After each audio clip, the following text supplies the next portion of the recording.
Welcome to bird media. నేను మీ Pawan Krishnamurthy.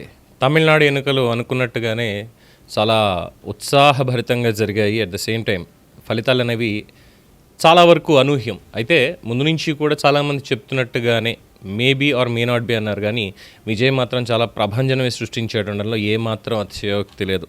So ఇప్పటివరకు తమిళనాడులో ఉన్నటువంటి పరిస్థితులు చూస్తే మొత్తం 234 సీట్లకు గాను టీవీకే పార్టీ 108 సీట్లతో లీడింగ్లో ఉంది. డిఎంకే పార్టీ 70 సీట్లు, ఏఐడిఎంకే 56 సీట్లు లీడింగ్లో ప్రస్తుతానికి నడుస్తున్నటువంటి అంశం. సో సాయంత్రానికల్లా పూర్తి స్థాయిలో తెలుస్తుంది. And it's very clear, Vijay party అనేది కింగ్ మేకర్గా మారబోతోంది. ఇంకా ఒక 11 సీట్లను కనుక లీడింగ్లోకి వెళ్తే ఖచ్చితంగా సింగిల్ లార్జెస్ట్ పార్టీగా అవతరిస్తుంది, ఇంకా ఎటువంటి పొత్తు అవసరం లేకుండా.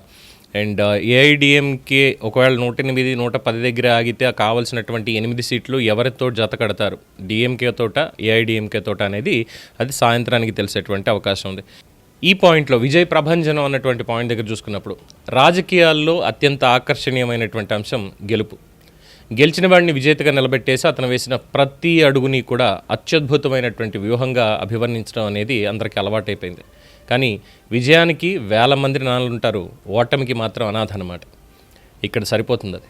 తమిళనాడులో విజయ్ సాధించిన ఫలితాలు వెనక ఎన్ని విశ్లేషణలు చేసినా చివరికి అక్కడ నిలిచేటువంటి సత్యం ఒక్కటే, రాజకీయాల్లో తుది తీర్పు ప్రజలదే. ఇది తమిళనాడు ఓటరు తీర్పు. వ్యూహాలన్నవి చాలాసార్లు గెలుపు తర్వాత రాసే కథనాలు మాత్రమే. విజయ్ ఒంటరిగా వెళ్ళాడు, పాత పార్టీలతో పొత్తు పెట్టుకోలేదు అని ఇప్పుడు ప్రశంసిస్తున్నారు. కానీ ఇదే పరిస్థితిలో ఒకవేళ విజయ్ ఓడిపోయి ఉంటే, హబ్బే పిల్లోడరా, అనుభవం లేకుండా ఒంటరిగా వెళ్ళి తప్పు చేసాడు అనేటువంటి విమర్శలు కూడా వచ్చేస్తాయి. ప్రజలు ఎప్పుడు ఎందుకు ఓటు వేస్తారో ఖచ్చితంగా చెప్పగల సూత్రం అనేది లేదు. ఒక రాష్ట్రంలో పనిచేసిన ఫార్ములా మరో రాష్ట్రంలో పనిచేస్తుంది అనేటువంటి హామీ కూడా లేదు. తమిళనాడు రాజకీయాల్లో కరుణానిధి, జయలలిత లాంటి మహానేతల అనంతరం ఏర్పడిన ఖాళీ, ఆ పొలిటికల్ వాక్యూమ్ ఇంకా పూర్తిగా నిండలేదు. ఎడప్పాడి పళనిస్వామి తన స్థానాన్ని నిలబెట్టుకోవడం, ఏఐడిఎంకేని అట్లీస్ట్ ఇంకా బలోపేతం చేసుకోవడంలో మాత్రమే నిమగ్నమై ఉండిపోయారు. ఎంకే స్టాలిన్ ప్రభుత్వం మీద సహజ అసంతృప్తి పెరగడం, ఆల్ దిస్ ఫ్యాక్టర్ అన్నీ కలిసి విజయ్కి అవకాశంగా మారాయి. ప్రజలకు ఒక కొత్త మొహం కావాలి, ఆ మొహం విజయ్ రూపంలో దొరికింది. ప్రతి రాష్ట్రానికి ప్రత్యేకమైనటువంటి సామాజిక రాజకీయ సమీకరణాలు ఉంటాయి. తమిళనాడులో సినిమా స్టార్లకు ఉండేటువంటి ఆకర్షణ, ద్రవిడ రాజకీయాల నేపథ్యం ఇతర రాష్ట్రాల్లో ఉండదు. కాబట్టి ఇక్కడ విజయం చూసి ఇతర రాష్ట్రాల్లో కూడా అదే ఫార్ములా పనిచేస్తుందని భావించడం పొరపాటు. వ్యూహాల కంటే ప్రజల మనసులు చదవడం ముఖ్యం. విజయ్ విషయంలో ఇది సరిగ్గా కలిసొచ్చింది. ఇక రాజకీయాల్లో గెలవడం అనేది ఒక దశ మాత్రమే, దాన్ని నిలబెట్టుకోవడం అనేది అసలు పరీక్ష.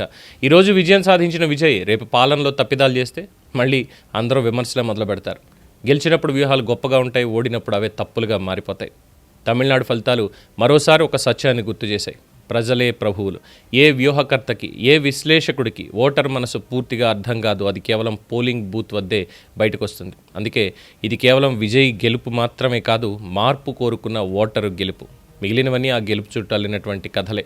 విజయ్ ప్రభంజనానికి విజయ్ సింప్లిసిటీ ఒకటి కారణమైతే, విజయ్ అందించినటువంటి ఒక message at the same time political vacuum, DMK ప్రభుత్వం చేసినటువంటి అరాచకాలు, వాళ్ళకు ఉన్నటువంటి యాంటీ ఇన్కంబెన్సీ అండ్ ఏఐడిఎంకేలో నాయకత్వాలు లేమి, బీజేపీతో పొత్తు పెట్టుకోవడం, ఇవన్నీ కూడా విజయ్కి కలిసి వచ్చినటువంటిది. అండ్ ఆఫ్ కోర్స్ ఎస్, సింగిల్గా వెళ్ళాడు అన్నటువంటిది ఒక పాయింట్ అయితే, సినిమా బ్యాక్గ్రౌండ్ కూడా అక్కడ పనికొచ్చింది. గతంలో చూసాం ఏం జరిగింది అనేది. అక్కడ ఇప్పుడున్నటువంటి వాక్యూమ్కి సరైనటువంటి లీడర్ ఎవరు అని ఆలోచించుకుని విజయ్కి ఈసారి పగ్గాలు చేతిలో పెట్టారు.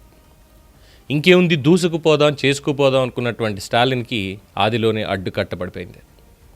కోలుకోలేనటువంటి దెబ్బ. ఈ 70 లీడింగ్లో ఉన్న దాంట్లో కూడా సాయంత్రానికి ఆ టర్నౌట్ అనేది ఎలా వస్తుంది అనేది ఆలోచించుకోవాలి.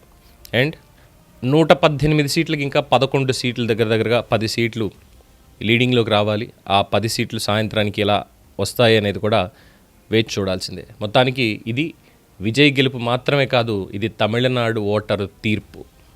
దీని మీద మీ అభిప్రాయం తెలియచేయండి. చూస్తూనే ఉండండి ది బర్డ్ మీడియా.